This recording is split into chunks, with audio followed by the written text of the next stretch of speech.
أعوذ بالله من الشيطان الرجيم بسم الله الرحمن الرحيم۔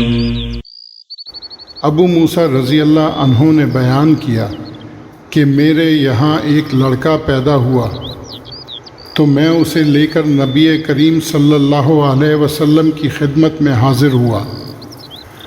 حضرت صلی اللہ علیہ وسلم نے اس کا نام ابراہیم رکھا اور کھجور کو اپنے دندان مبارک سے نرم کر کے اسے چٹایا اور اس کے لیے برکت کی دعا کی، پھر مجھے دے دیا۔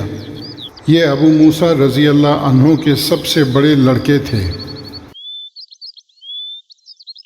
Narrated Abu Musa, a son was born to me and I took him to the Prophet, peace be upon him, who named him Ibrahim, did tahnik for him with a date, invoked Allah to bless him and returned him to me.